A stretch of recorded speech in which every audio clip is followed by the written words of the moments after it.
नमस्कार, आप देख रहे हैं बिग फाइट लाइव। आपके साथ मैं श्वेता मिश्रा अवस्थी। गुजरात के केवड़िया में चल रहे राजस्थान के भाजपा विधायक और सांसदों के प्रशिक्षण की पाठशाला का दूसरा दिन है। अलग अलग सेशन में केंद्रीय नेताओं की ओर से विधायकों और सांसदों को सुशासन का पाठ पढ़ाया गया। दूसरे दिन इस प्रशिक्षण शिविर में मुख्यमंत्री भजनलाल शर्मा का सादगीपूर्ण सरल अंदाज भी देखने को मिला। भजनलाल मंच पर बैठने की जगह साधारण कार्यकर्ता की तरह विधायकों के बीच बैठकर प्रशिक्षण शिविर में उन्होंने भाग लिया। सीएम को मंच पर और आगे की पंक्तियों में बैठने का आग्रह किया तो उन्होंने इसके लिए मना कर दिया। कार्यक्रम में मुख्यमंत्री भजनलाल शर्मा ने उद्बोधन देते हुए कहा कि प्रशिक्षण शिविर हमारी पार्टी के विकास का आधार है। उन्होंने कहा कि हमारे लिए नेशन फर्स्ट, पार्टी सेकेंड में और सेल्फ लास्ट में है। भजनलाल शर्मा ने प्रशिक्षण शिविर का उद्देश्य समझाते हुए सभी को जनता के बीच में जाकर आम जन के कार्य करने की बात भी कही। जहां एक तरफ मुख्यमंत्री ने अंतिम पंक्ति में बैठकर न सिर्फ अनुशासन और राजनीतिक विनम्रता का परिचय दिया, बल्कि अन्य पार्टियों और नेताओं को भी यह संकेत दिया कि भाजपा नेतृत्व सत्ता में रहकर भी जमीनी जुड़ाव और संगठनात्मक मर्यादाओं को सर्वोच्च मानता है। आज चर्चा इसी खास मुद्दे पर।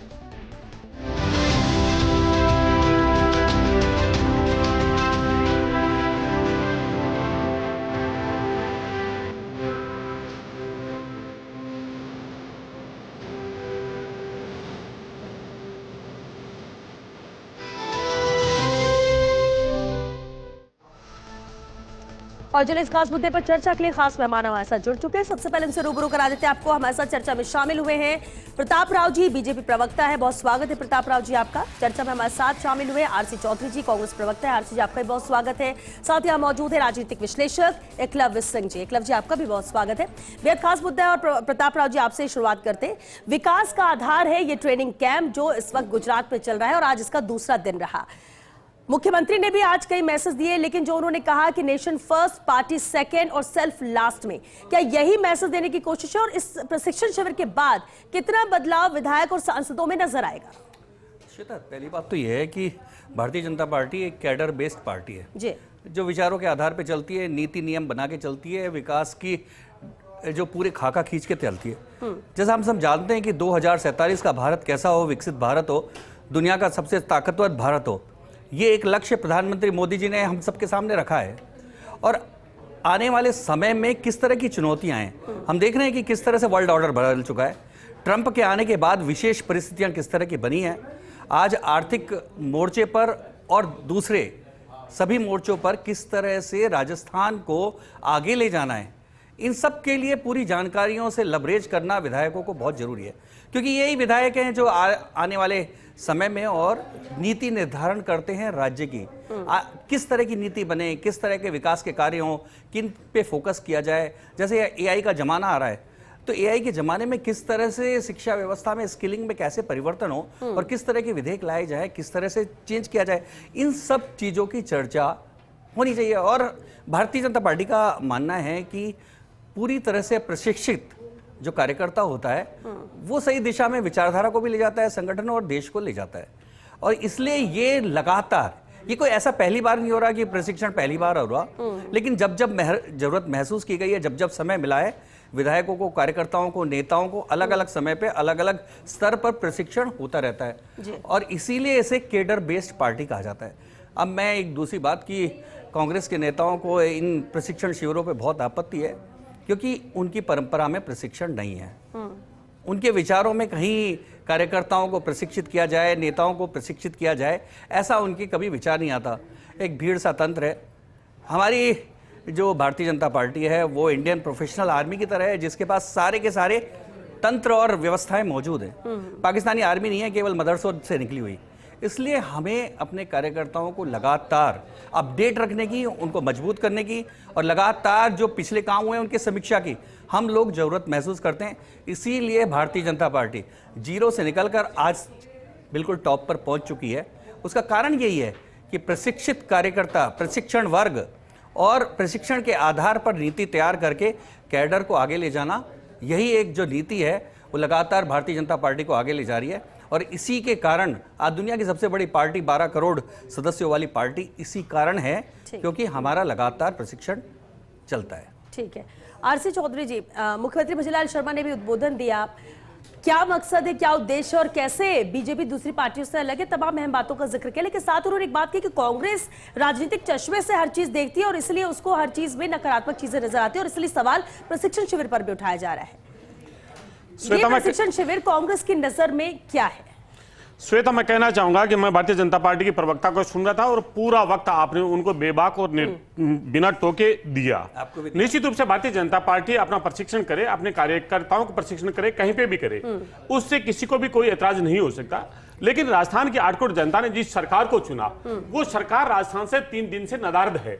ना उसका विधायक है जनता ने जो चुन के दिया, ना उस सरकार का मंत्री है, ना मुख्यमंत्री है। और कांग्रेस पार्टी को विपक्ष की जिम्मेदारी दी, इसलिए सरकार से प्रश्न पूछना हमारा नैतिक और संवैधानिक जिम्मेदारी और दायित्व है। हम सरकार से पूछना चाहते हैं कि सबसे पहले जब सत्ता में आसीन होने के लिए मोदी की गारंटी के नाम पे ये बहुत से जनता से वादे किए थे, कुर्सी मिली तो भूल गई मोदी की गारंटी, कुर्सी मिलते ही भूल गए मोदी की गारंटी। अब फाइलों में घूमने लगे जुमलों की भरमारी, भाषण भ्रमण भ्रमित करती रही पर्ची सरकार। काम दिखाने को कहा तो कहा कि मानसिक दिवालिया है। ना किसान हंसे ना मजदूर चैन से सोया, युवा ने पूछा रोजगार तो बता दिया प्रक्रिया अधीन है। फिर सरकार बोले सब चंगा सी, घोषणाओं के घोड़े खूब दौड़ाए, हकीकत जमीन पे पर्दे बिछाए। सिस्टम तो एक्टिव है, बस सेवा स्लो है। हम राजस्थान जो चाहे कानून व्यवस्था हो, चाहे अवैध खनन हो, चाहे नारी की सुरक्षा हो, चाहे बेरोजगारी हो, चाहे महंगाई हो, चाहे किसान हो, चाहे बिजली हो, चाहे पानी हो, सब तरीके से त्रस्त है। मंत्री जब जनता की अदालत में जाते हैं तो कहते हैं कि वोट दीजिए और सिर्फ मत पूछिए। जब जनता के मुद्दे आते हैं उन पे चर्चा नहीं करते। आप प्रशिक्षण खूब कीजिए, लेकिन जनता के मुद्दों पे जवाब कब देंगे, ये हम पूछना चाहते हैं। हम ये पूछना चाहते हैं क्या बेबसी और क्या लाचारी थी जो ये सरकार प्रशिक्षण के माध्यम से भ्रष्टाचार जो उजागर हो रहा है, जो इस सरकार के स्वयं मंत्रियों ने कहा कि प्रतिदिन 7 करोड़ के अवैध बजरी का खनन होता है। इस सरकार के मंत्री ने कहा कि पर्ची के माध्यम से हमारा नेतृत्व चुना गया तो पर्ची कहीं खुल सकती है। ये हमने नहीं कहा, बीजेपी के लोगों ने कहा। क्या ये असंतोष को मिटाने का प्रशिक्षण है? क्या जनता के मुद्दों से भागने का प्रशिक्षण है? क्या भ्रष्टाचार को संस्थागत करने का प्रशिक्षण है? हम ये पूछना चाहते हैं, क्या वजह रही जो राजस्थान से सरकार नदारद होगी, ये हम पूछना चाहते हैं। ठीक है, आपने सवाल कर लिया और अपनी पूरी बात अपनी रख भी दी होगी आरसी जी, और जरा इस पर रिएक्शन भी हम लेंगे। एकलव्य सिंह जी, राजनीतिक विश्लेषक है आप। अब देखिए, बीजेपी कांग्रेस ने तो अपने स्तर पर बात रखी कि कैसे प्रशिक्षण शिविर लाभकारी है, न सिर्फ बीजेपी के लिए, विधायक सांसदों के लिए, और किस तरह से बीजेपी हमेशा प्रशिक्षित करती रही है। और कांग्रेस ने भी सवाल उस पर खड़ा कर दिया बाकायदा पंक्तियों के जरिए, आरसी जी ने भी। लेकिन सबसे अहम, इस प्रशिक्षण शिविर का फायदा किसके लिए? क्या वाकई में जो सवाल ये उठा रहे हैं कि क्या इतना कुछ नेगेटिव राजस्थान में हो रहा है कि इसके लिए अलग से प्रशिक्षण देना पड़ा, या बीजेपी में प्रशिक्षण का एक रीति रही है, प्रशिक्षित किया जाता रहा है, कई वक्त में ऐसे शिविर लगते रहे ताकि अपडेट होते रहे विधायक भी और सांसद भी? देखिए श्वेता जी, एक बात को समझना बहुत जरूरी है कि आप यदि हमारे भारतवर्ष की सबसे जो प्रतिष्ठित सेवाएं हैं उनको उठा के अगर देखेंगे, चाहे वो आईएएस हो, आईपीएस हो, आईएफएस हो, तो उनमें जो लोग उनको यूपीएससी का एग्जाम, यूपीएससी की परीक्षा को जो लोग एक तरह से क्लियर करके, क्रैक करके उन सेवाओं में पहुंचते हैं, ऐसा तो नहीं है कि उनमें कोई अनुशासन की कमी होती हो या उनमें एक तरह से कह सकते हैं कि उनमें कोई स्ट्रैटेजी की कमी होती हो, जो व्यक्तिगत अनुशासन होना हो चाहिए उसकी कोई कमी होती हो, ऐसा नहीं होता। परंतु जब ये लोग इन सर्विसेज में उस एग्जाम को क्रैक करके पहुंचते हैं जो कि इस विश्व के सबसे कठिन एग्जाम माना जाता है, तो उसके बाद भी लगभग 1 वर्ष तक मसूरी में उनका प्रशिक्षण होता है। इसका देखिए कारण क्या है कि एक बात को समझना बहुत जरूरी है कि राज को पाना और राज कर पाना, इन दोनों में बहुत अंतर होता है।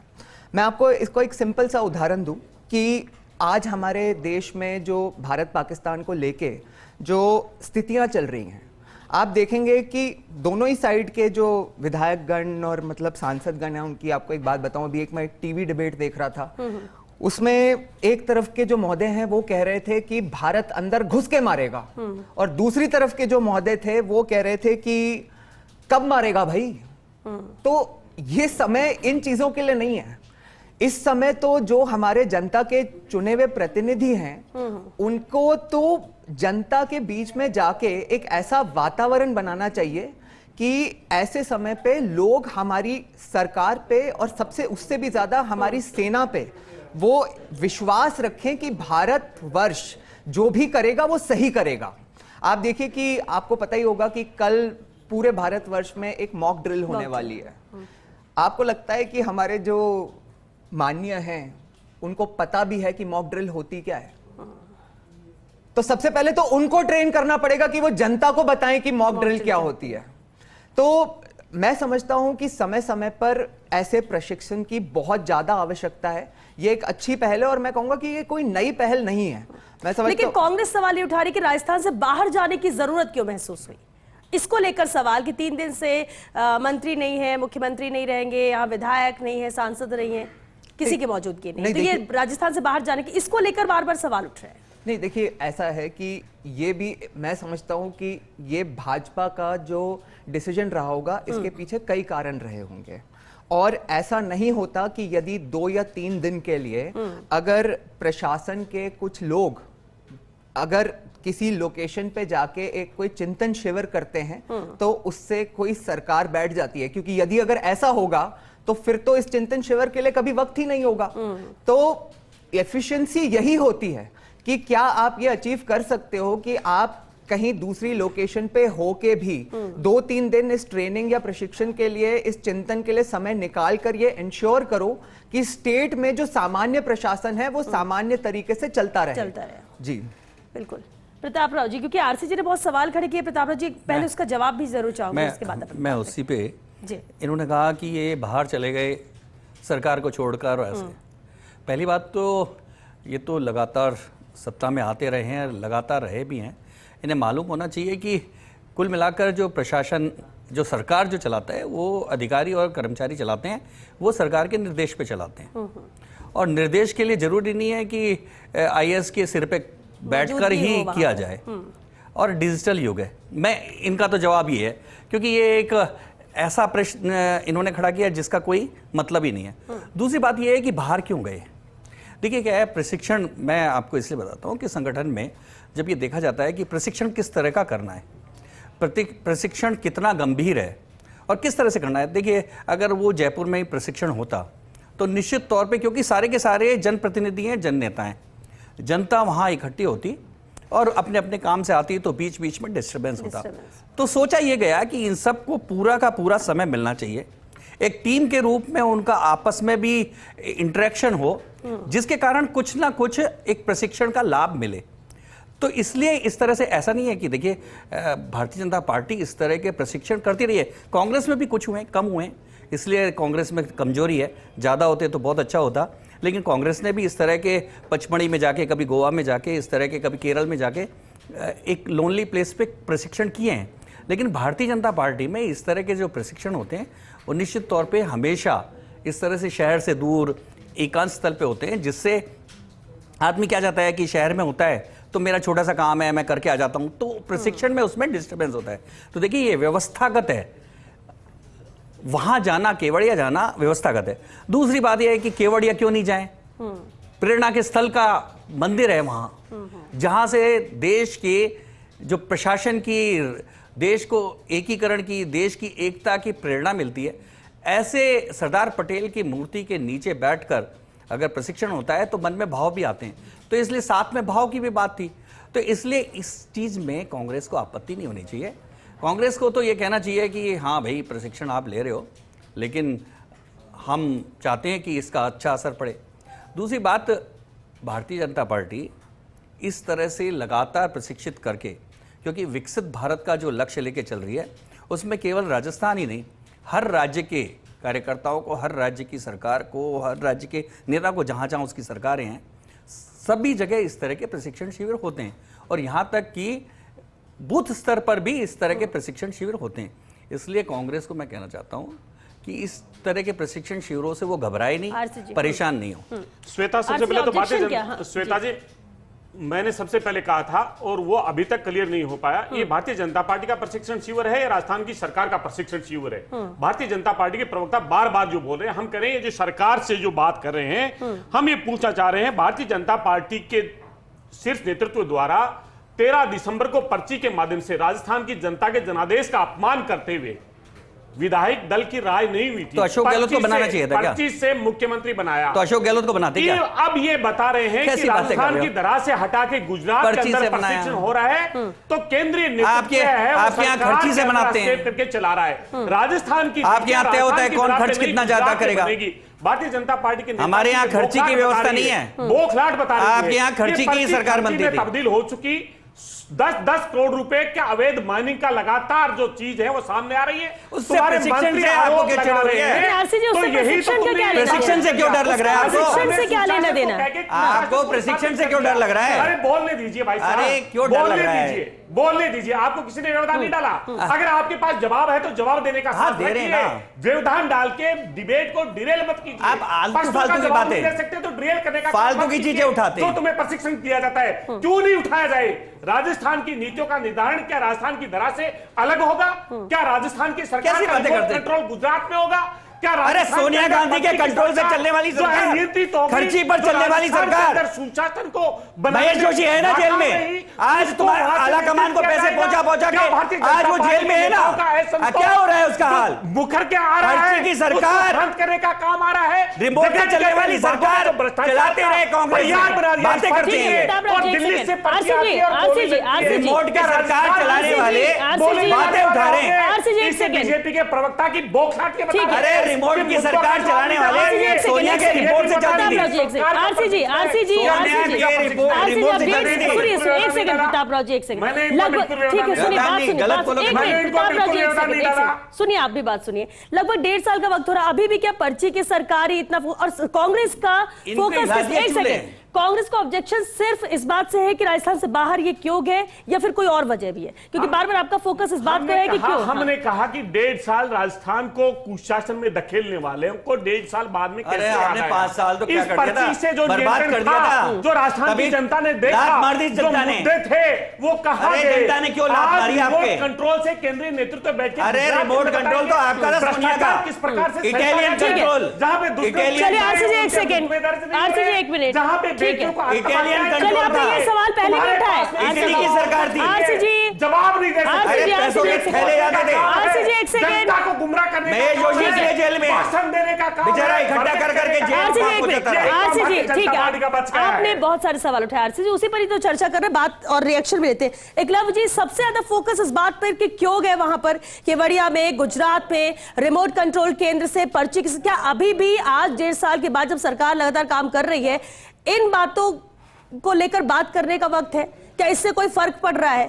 सबसे बड़ा प्रश्न क्यों उठ रहा है ये कांग्रेस की तरफ से? अगर बार बार ये उठ रहा है तो उससे क्या फर्क पड़ जाएगा? क्या जगह का भी असर हो जाएगा? देखिए श्वेता जी, इस पे आने से पहले जिस मुद्दे पे हम बात कर रहे हैं, इसके आपको 2 छोटे उदाहरण देता हूं कि प्रशिक्षण क्यों आवश्यक है। आपने देखा होगा कि 2024 में जो फैजाबाद की कॉन्स्टिट्यूएंसी है, जहां प्रभु श्री राम का मंदिर बनके खड़ा हुआ, वहां पे भाजपा हार गई। आपको पता है वहां भाजपा क्यों हारी?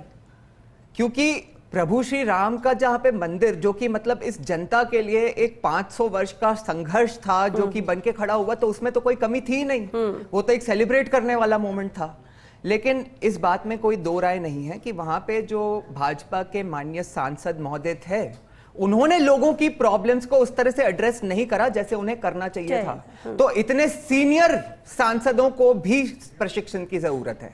दूसरा मैं आपको बताऊं कि हमारे इसी राजस्थान में, दूसरी पार्टी का एग्जांपल दे रहा हूं आपको, इसी राजस्थान में जब इससे पहले जब कांग्रेस की सरकार थी, तो हमारे जो पूर्व माननीय मुख्यमंत्री जी हैं अशोक गहलोत जी, उन्होंने स्वयं बोला कि हम तो जैसे एक सरकार चलनी चाहिए उस तरह से मतलब पूरी मेहनत करते हैं, सारा कुछ करते हैं, परंतु हमारे जो विधायक गण हैं वो जिस तरह का उनकी जो भ्रष्टाचार की खबरें आ रही हैं और वो जिस तरह से मतलब अपनी कॉन्स्टिट्यूएंसीज को, सर मैं दोनों ही सरकार के मंत्री, सर मैं वो बता रहा हूं जो माननीय मुख्यमंत्री आपके पूर्व जेल में ना, झूठ नहीं कह रहा, जेल में, अरे सब सुन लीजिए आरसीजी, मैंने आपको इंटरप्ट नहीं करा सर, मैंने आपको इंटरप्ट नहीं करा, मैंने सर सरकार भारतीय जनता पार्टी के प्रवक्ता बन के नैरेटिव बनाने का नहीं, अशोक जी बहुत परेशान है अशोक जी। मैंने तो सरकार की भी बात बताई। अशोक जी बहुत परेशान मैंने तो सरकार की भी बात बताई। बहुत ज्यादा परेशान। सच बोलते ही मिर्ची लग जाती है, सच बोलते ही मिर्ची लग जाती है। परेशान थे।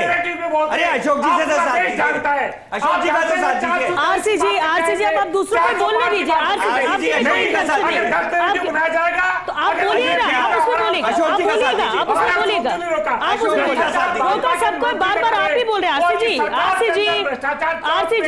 महेश जोशी अंदर है। आरसी जी एक मिनट सुनिए, आरसी जी एक मिनट सुनिए, आरसी जी एक मिनट सुनिए, एक मिनट सुनिए।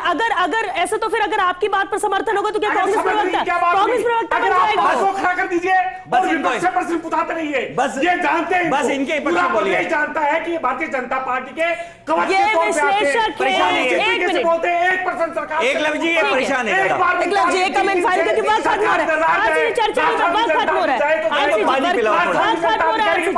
आरसी जी एक सेकंड बात खत्म करिए आप। पानी पीजिए। इनको बोलने दो। आरसी जी चौधरी साहब पानी पीजिए। सुनिए, बात भी सुनिए आप। पानी तो आपने आरसी पिला दिया जी, राजस्थान की आम जनता को। आरसी जी, हम तो देखो पानी हमारा वादा था। एक मिनट सुनिए। पानी आएगा। आरसी जी अब आप पानी में डूब गए हो। आरसी जी यहाँ पे इतने सवाल कर रहे हैं, जवाब भी तो लेते हैं ना। आप सवाल ले रहे हैं, ये भी देंगे जवाब। वो तो कवर फायर देंगे, वो तो भाजपा के ऐसे तो आपसे सवाल ही होते रहेंगे, जवाब कैसे लेंगे जब वक्त खत्म हो गया? जब आप इतने आरोप लगा ही रहे हैं तो जवाब भी तो लेने दीजिए। जब आप इतने आरोप लगा रहे हैं तो जवाब लेने दीजिए। एक मिनट रुकिए, ये सलाह मान लीजिए। चलिए एक सेकंड। देखिए श्वेता जी, समस्या क्या है कि जब इनने अपना आपा खोया माननीय कांग्रेस प्रवक्ता ने, उससे ठीक पहले मैंने बताया था भाजपा की कमियां बताई थी मैंने। भाजपा के सांसद महोदय की कमी बताई थी मैंने कि वो अयोध्या में क्यों हारे। किस प्रकार से अयोध्या की क्यों, अयोध्या के सिलसिले में कर लीजिए। अशोक जी राम बोल रहे जिधर थे से गुजरे उसकी बात कर लीजिए। आपने ध्यान नहीं दिया। 303 से 240 पे आ गए उसकी चर्चा। अरे वो महेश जी जोशी मान लेते अभी ना। वही बता रहा था। शिविर पर बात कीजिए। अभी फिलहाल प्रशिक्षण शिविर पर बात कीजिए। मुद्दा ये है, मुद्दा ट्रेनिंग कैंप है, मुद्दा ट्रेनिंग कैंप है। आरसी जी ऐसे तो बहुत सारे मुद्दे हैं। मैं पूछना चाहता हूँ राजस्थान की 11 सीटों का। अरे आप बताइए, इतनी देर से पर्ची चिल्ला रहे हैं। मनमोहन सिंह क्या था? पर्ची नहीं था क्या? आज आपके जो राष्ट्रीय अध्यक्ष बन के बैठे हुए वो पर्ची नहीं है क्या? संसद के पटल पे बैठ के खुद आपके राष्ट्रीय अध्यक्ष ने बोला कि सोनिया जी के आशीर्वाद से मैं राष्ट्रीय अध्यक्ष बना हूं। यहाँ पे बैठ के बकवास करके दूसरों के आरोप लगाते हैं, सच के सामना नहीं कर सकते, बस चिल्लाते रहते हैं। तर्क संगत कोई बहस कर सकते हैं? मनमोहन सिंह पर्ची नहीं, उनको तो पुतला बना दिया था। पुतला। राजस्थान की धरा पे विभाजन की खेती नहीं होने देंगे आप। कौन कर चौधरी रहा साहब। है? गुजरात से कोई नहीं कर रहा है। वो नहीं होने देंगे। चौधरी साहब कुछ यही भी तुम्हारा अरे आपकी तो दुकान बंद हो गई। मानस पटल दुकान बंद हो गई यार यही आपकी। तुम करने के लिए आए थे दुकान ही यहाँ बंद पे है आपकी तो। कि क्या आरसी जी, क्या किया, चलिए। पर्ची को एस्टेब्लिश करना है। प्रताप राव जी, वक्त खत्म हो गया। एक फाइनल कमेंट दीजिए मुझे ट्रेनिंग कैंप पर। श्वेता जी, ट्रेनिंग कैंप पर ऐसे तो बहुत मुद्दे होते रहेंगे। ट्रेनिंग श्वेता कैंप जी, पर हमारा तो ट्रेनिंग कैंप चल रहा है। हमारे लोग प्रशिक्षित किसका होकर चल रहा है? राजस्थान को आगे बढ़ाते किसका चल रहेंगे। रहा है? इनकी हो गई दुकान ट्रेनिंग की बंद। जरूरत है, ऐसे ही लोगों को ट्रेनिंग की जरूरत है जो सामान्य शिष्टाचार के साथ अपने आगे बहस नहीं कर सकते, इसीलिए ट्रेनिंग की जरूरत इनके पास है। कार्यकर्ता ही नहीं बचे हैं ट्रेनिंग देने के लिए। सामान्य शिष्टाचार के साथ बहस नहीं कर सकते यहाँ पे। अशोक ऐसे गहलोत लोगों को को ट्रेनिंग तो देनी पड़ेगी। साथ बैठने को भारतीय जनता पार्टी के रक्षा कवच। दो नेता साथ नहीं बैठ सकते, ये प्रशिक्षण क्या देंगे? इनकी तो दुकान सामान्य बंद है। शिष्टाचार के साथ दुकान बंद है। बहस नहीं कर सकते। ट्रेनिंग नहीं देंगे तो और क्या करेंगे ऐसे लोगों को? दुकान बंद है सरकार की इनकी। जवाबदेही तय करना जिम्मेदारी अरे बनती है। आपकी दुकान बंद लेकिन है। सरकार से प्रश्न पूछने का आपकी साहस दुकान नहीं बंद है, है। आप आरसी क्यों जी, चिल्ला रहे हो? आरसी जी, अरे कोई फायदा नहीं। आरसी जी एक सेकंड। आरसी जी सुनिए। बिजली का आरसी जी मेरी बात सुनिए। एक मिनट शांत, एक मिनट शांत। आरसी की दुकान बंद है। एक लफ्ज एक सेकंड। आरसी जी एक सेकंड। चिल्लाने के अलावा और आरसी कोई जी एक काम सेकंड। नहीं। आरसी जी एक सेकंड। चिल्लाने के अलावा कोई काम नहीं। शब्दों का लगाम, शब्दों का लगाम। आरसी जी एक सेकंड। आरसी जी एक सेकंड। चिल्लाने के अलावा कोई काम आरसी जी एक सेकंड, एक सेकंड। सवाल करिए, सवाल करने का हक दो और आप सवाल कर भी रहे हैं, जवाब भी लेने दीजिए। चर्चा तो ऐसे हो पाएगी ना, चर्चा तो ऐसे में कैसे सार्थक चर्चा हो पाएगी? श्वेता जी, इनको भी नहीं श्वेता बोलने जी, देना, उनको भी नहीं बोलने देना।